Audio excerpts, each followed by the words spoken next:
My parents, they were missionary in Japan. So I start to think that, but I start to reflect because I saw that it was another society outside the church.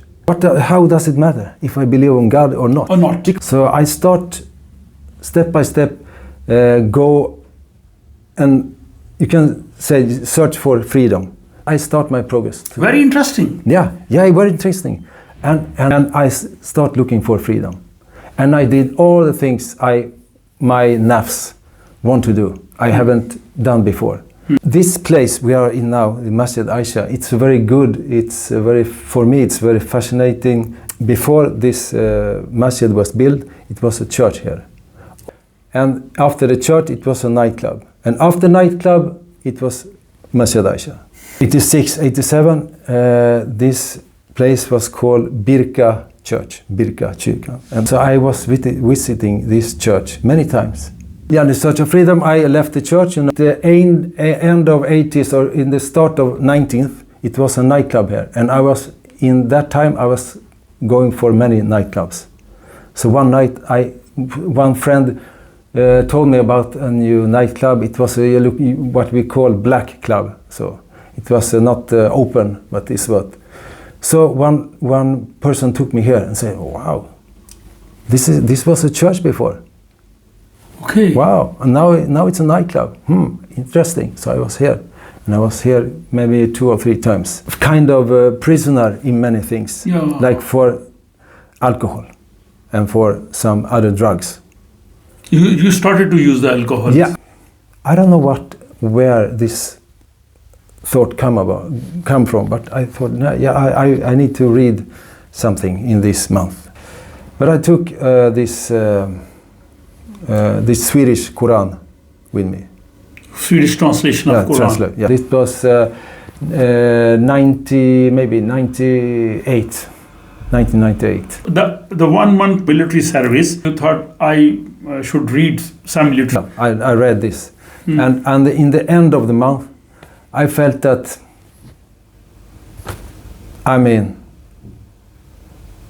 I couldn't say anything. I couldn't. Du vet, jag hade ingenting att sätta emot. Jag var som att jag ger upp.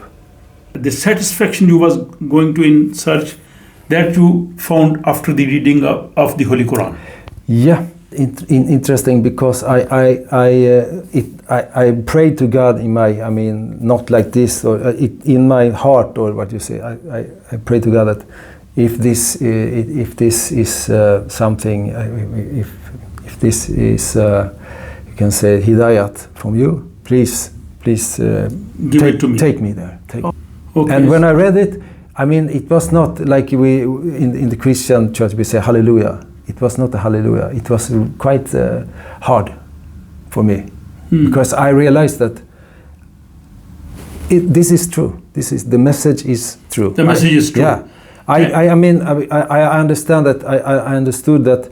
Of course, many things in the Quran I can't understand, but I see the message is true, 100%. So it was nothing I couldn't. I was sometimes when I read.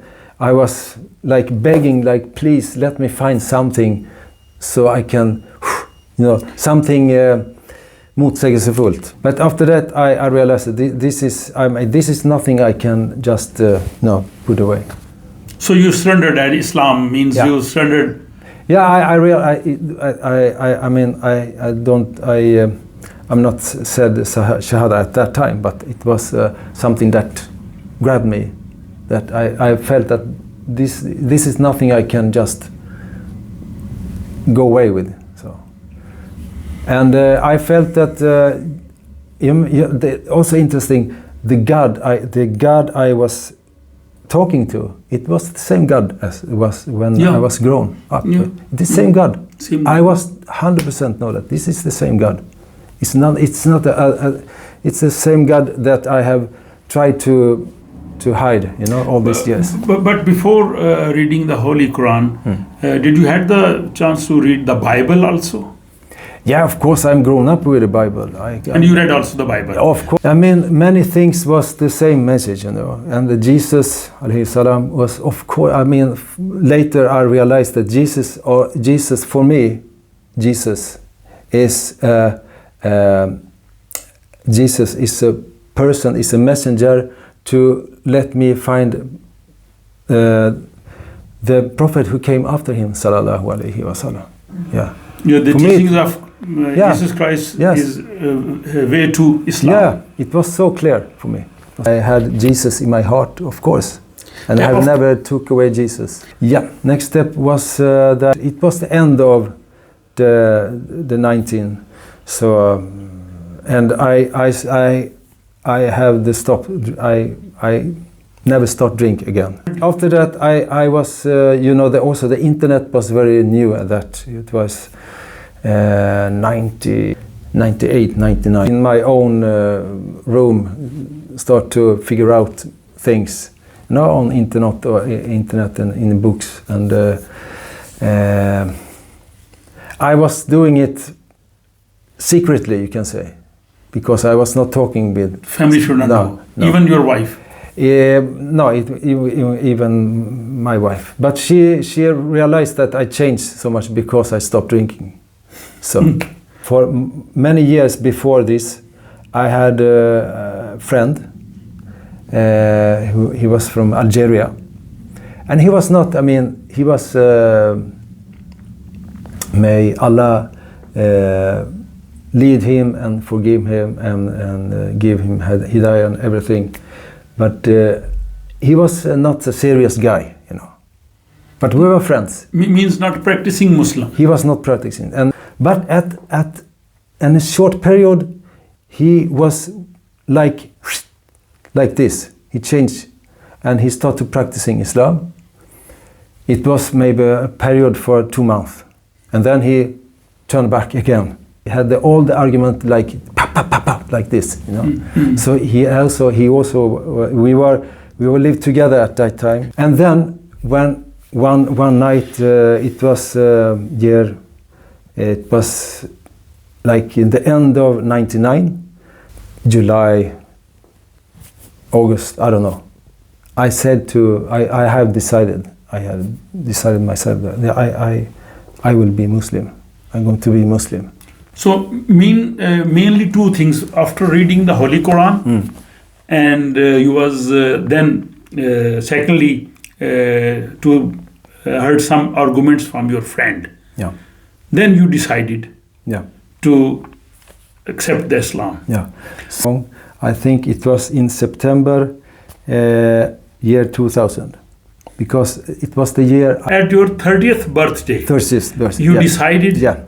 To become a Muslim. Yeah, and then I was in Göteborg. I had no contact with Muslim people in Göteborg, but I had one.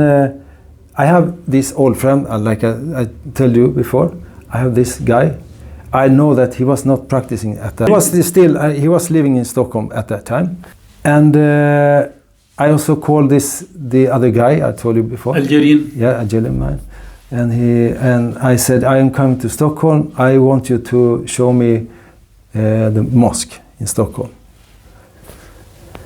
And he said, yes, okay, take a shower before we met, because it was Friday. So take a shower before you meet me. I said, okay, I went to Central Station in Stockholm. I go to a place, you know, you can pay, took a shower. There, and I met him, and he took me to a mosque. This is Stockholm Mosque. The central mosque. Yeah, central mosque. And he took me there, and he was said salam to a brother there, and he told me that, can you help this man? He decided to be Muslim. Can you help me? Yes, he said, and he also said, are you not coming? No, I'm not coming. So your Algerian friend did not? No. Say, I also, if you will send this, I please all the people who watch this, please make dua for this person. Yes. May Allah bless him the Yes. right path. Yes. Yeah, inshallah. Inshallah. So he let me in, and a man, a very nice man, helped me there in the mosque. He showed me how to make wudu, and I just follow him all the way. It was, for me, it was like I can't remember now what happened. It was like a dream, you know. It was like I coming into a new. It was a Friday prayer time. Yeah, and it was, thousands of people were there in the yeah. Stockholm mosque. Yeah, and I can't now, I can't even remember what happened. I was that, it was like another atmosphere, you know. And then after this shahada, Yeah, people used to come to you of and course, say, it was "Mabruk, Friday prayer, so it was congratulations." hundreds of people there. So after everything finished, this man took me to the imam, and imam said, this man will say shahada, and I said shahada, ashhadu an la ilaha illallah, ashhadu anna Muhammadan Rasulullah. And then people, maybe I don't know how many, maybe hundreds of people, they were lining up. So then it was then from Hans Vikström you became Hassan Vikström. Yeah, so Hans to Hassan. But this story about Hassan, it's another story. It's another story. It's another story, yes. Maybe we can take this the next time, Yeah, because sure. there are many things we want to discuss with you. Because for me, actually, okay, it can't. You cannot find anything bigger than said shahada, but the story about who gave me the name and how I get this name Hassan, it's maybe even more fantastic story. Second, we'll end this story in the mosque, because I said the shahada, and it was lined up people, maybe hundreds of brothers, many people, they go back to work, but maybe 100 people, 7,500 people, they line up and they hug me, you know.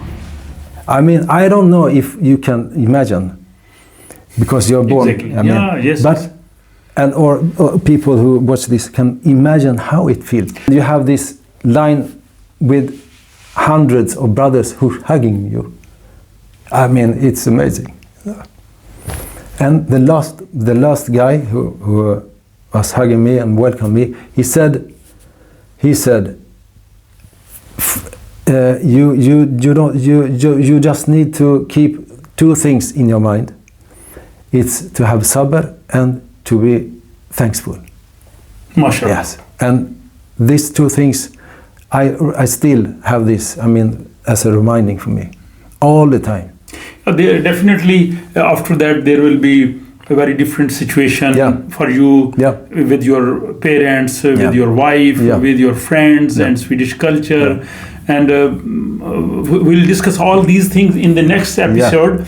I'm very much thankful to you, thank you. for this, the first part. In the second part, as I told, we'll continue after this journey, what happened and how do you feel now, and what are the right now the challenges in this Swedish society. I hope the viewers will like it, and I'm very thankful to you for the watching this very important interview. And I will also request you, please write your comments and wait for the next episode, and for those who has not subscribed, if they will subscribe, so they will know when we will upload the next interview. So thank you very much for watching, and please wait for the second episode. Okay, thank you.